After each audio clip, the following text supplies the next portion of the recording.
दोस्तों, आयरलैंड में एक तस्वीर वायरल हुई और उसके बाद भारतीय छात्रों के खिलाफ हेट स्पीच की लहर आ गई, बाढ़ आ गई। इस तस्वीर में भारतीय छात्र यूनिवर्सिटी ऑफ गैल्वे के जो स्टूडेंट रन फूड पेंट्री है उसकी लाइन में लगे हुए हैं मुफ्त खाने के लिए। और ये इस तस्वीर के आधार पर हेट स्पीच की लहर इसलिए आई कि इसके ज़रिए ये निष्कर्ष निकालने की कोशिश की गई कि जो वहाँ पर मुफ्त खाने की सुविधा है उसका इस्तेमाल भारतीय छात्र कर रहे हैं। और इसलिए जो सोशल मीडिया पर कमेंट आए उनमें से मैं कुछ बताता हूँ आपको। 90% plus students, Indian students free food को लूट रहे हैं। वो खुद को सपोर्ट नहीं कर सकते हैं, इनको डिपोर्ट करो। इंडियंस लूट एवरी सर्विस, ये एक स्कैम है। फॉरेनर्स आयरिश सर्विसेज को खा रहे हैं।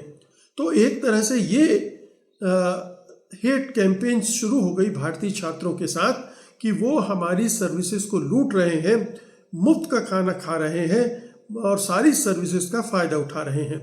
अब ये तस्वीर चूंकि भारतीयों की थी, बल्कि यूँ कहने चाहिए कि जो दक्षिण एशियाई मूल के लोगों की थी, सारे भारतीय नहीं भी हो सकते हैं लेकिन एक जैसे दिखने वाले दक्षिण एशियाई मूल के होते हैं।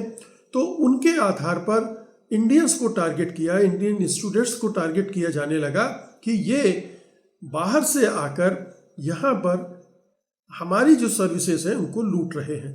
अब ये तो सब जानते हैं कि ये जो free student run food pantry है उसका फ़ायदा केवल भारतीय छात्र नहीं उठा सकते, बल्कि वो सब के लिए है, चाहे वो किसी भी देश के छात्र हों।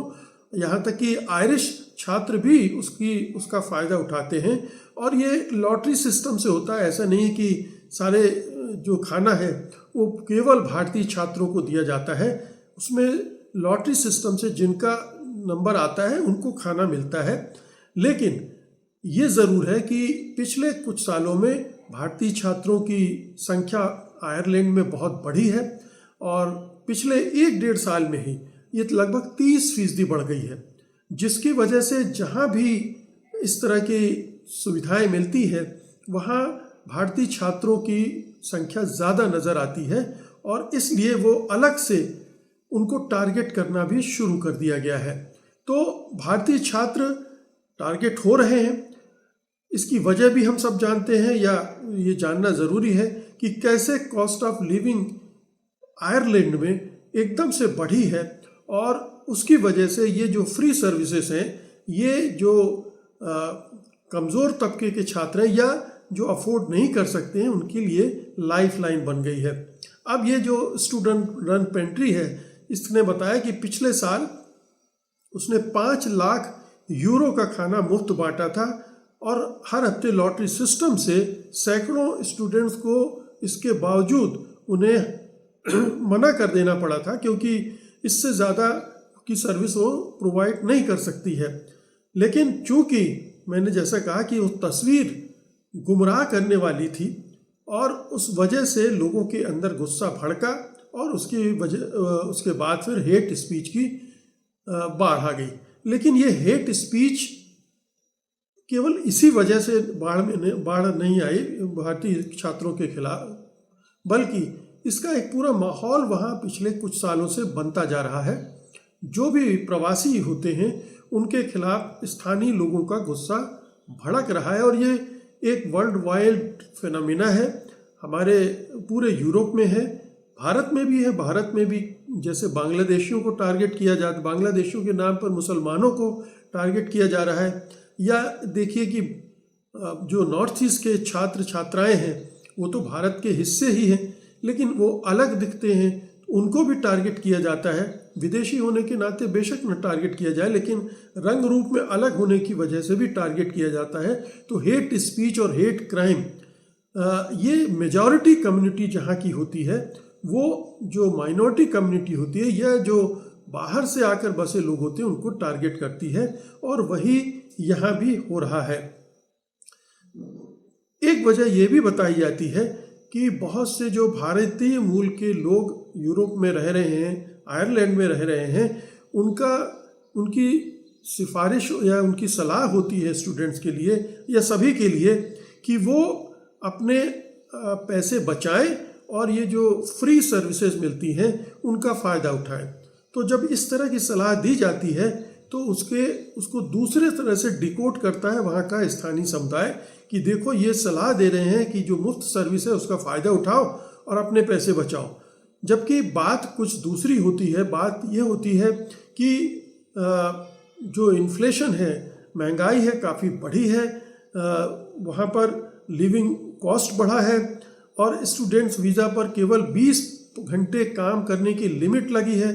पार्ट टाइम जॉब्स मिलते हैं लेकिन महंगाई की वजह से वहाँ खाना भी मुश्किल हो जाता है, अपना जीवन यापन करना मुश्किल हो जाता है। इसलिए लोग पेंट्री सर्विसेज को यूटिलाइज करते हैं या फिर ड्रॉप आउट्स भी बहुत बढ़ रहे हैं कि बीच में ही लोग जाते हैं, छात्र जाते हैं, पढ़ते हैं और चूँकि अफोर्ड नहीं कर पाते हैं इसलिए उन्हें वहाँ से वापस भी लौटना पड़ता है।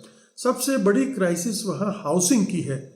हाउसिंग रहने के लिए घर नहीं है और जो है वो बहुत महंगे हो गए। इस वजह से जो छात्र जाते भी हैं उनका अधिकांश धन रहने में खर्च हो जाता है और चूंकि बाहर से बहुत सारे लोग वहाँ पहुँच रहे हैं इसलिए स्थानीय लोगों के लिए भी हाउसिंग कॉस्ट बढ़ती जा रही है और इसका दोष वो बाहर से आने वाले लोगों को पर मढ़ते हैं कि उनकी वजह से हाउसिंग क्राइसिस बढ़ी है और हमको भुगतना पड़ रहा है। लेकिन इसके अलावा भी हमें ये देखना चाहिए कि एक तरह का खास तरह का नस्लवाद वहाँ लगातार बढ़ रहा है। बहुत सारे हमले लगातार वहाँ भारतीयों पर और दूसरों पर हो रहे हैं। हम भारतीय लोगों की चर्चा ज़्यादा करेंगे क्योंकि ज़्यादा अटैक उन्हीं पर हुए हैं। जैसे इन तमाम डबलिन में एक अटैक हुआ था जिसमें एक 40 साल के व्यक्ति को बुरी तरह से मारा गया था, उसके चेहरे पर चाकू घोंप दिया गया था, उसको लूट लिया गया था, उसके कपड़े उतार दिए गए थे और इसमें जो टीनेज गैंग्स हैं, कम उम्र के लड़कों के गिरोह हैं, वो एक्टिव होते हैं। फिर एक डाटा साइंटिस्ट को बुरी तरह पीटा गया जिससे उसकी जो गाल की हड्डियां हैं वो फ्रैक्चर हो गई। एक 6 साल की भारतीय बच्ची को पर अटैक हुआ। टैक्सी ड्राइवरों पर अटैक हो रहा है। तो ये लगातार इस तरह के अटैक हो रहे हैं। यहाँ तक कि जो इंडियन एम्बेसी है उसने एडवाइजरी भी जारी की है कि आप जो वीरान इलाके हैं वहाँ पर न जाएं और अपनी सुरक्षा का इंतज़ाम करें, बच के रहें। तो ये एडवाइजरी दाखिल की गई है। वहाँ जो भारतीय कम्युनिटी है वो लगातार प्रदर्शन कर रही है और बहुत सारे लोग इसीलिए वहाँ से लौट भी आए हैं।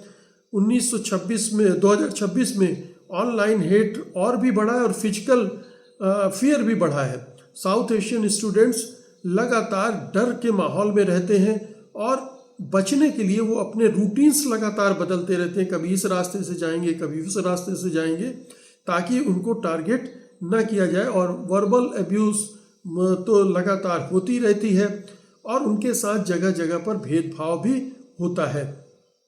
इन सब की मूल वजह तो वही है, जो आर्थिक स्थितियां आयरलैंड की बदली हैं, हाउसिंग की है, फूड क्राइसिस है, वो सबको अफेक्ट कर रही है। और जब कोई कम्युनिटी क्राइसिस में होती है तो वो टारगेट बाहर वालों को करती है और जो वहाँ की लोकल पॉलिटिक्स है वो भी उसी तरफ टारगेट कर देती कि इनकी वजह से सब कुछ हो रहा है। जैसे हमारे यहाँ ये कहा जाता है कि जो भी दिक्कतें हैं वो सब बांग्लादेशियों की वजह से, वैसे ही वहाँ भारतीयों को टारगेट किया जाता है। हेट क्राइम बड़ी तेज़ी से बढ़ा है, तो ये लगातार हो रहा है और भारतीयों के खिलाफ मिस इन्फॉर्मेशन फैलाई जाती है जिससे ये लगातार स्थितियां बिगड़ती जा रही हैं। आपने देखा कि हमारे यहाँ हेमंता बिश्व शर्मा किस तरह के हेट स्पीच में इंडल्ज हैं। हमारे बीजेपी के बहुत सारे नेता योगी आदित्यनाथ से लेकर पुष्कर सिंह धामी तक और तमाम केंद्र सरकार के मंत्री तक इसमें इन्वॉल्व हैं। तो इस वजह से पूरी दुनिया में माहौल बिगड़ रहा है। अगर हम यहाँ किसी को टारगेट कर रहे हैं तो दूसरे देशों पर हमें भी टारगेट किया जा रहा है। Hey, why can't you stay in India? Why? Because that's your country. Why are you here?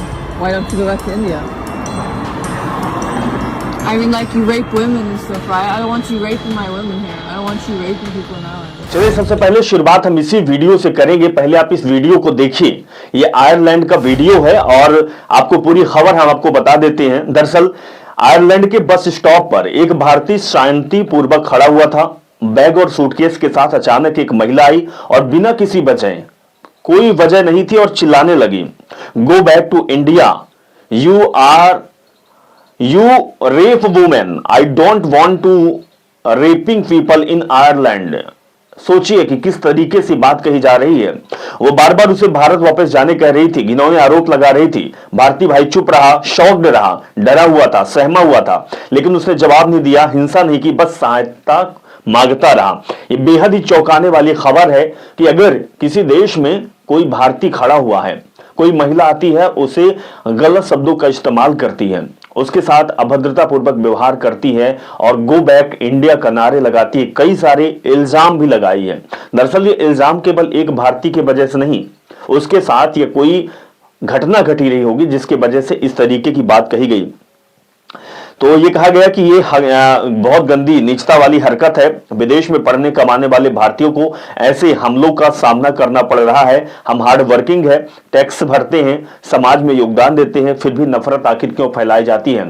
ये बिल्कुल नफरत की बीज हैं और इसका बीज का जो शुरुआत हुई है वो कहीं ना कहीं यहीं से हुई है, क्योंकि आपके लोग जब भारत आते हैं उनके साथ इस तरीके का बर्ताव किया जाता है जो शॉकिंग होता है, कहीं ना कहीं उसका खामियाजा भुगतना पड़ता है। लेकिन जो ये घटना, ये वीडियो वायरल हुआ, चौंकाने वाला था।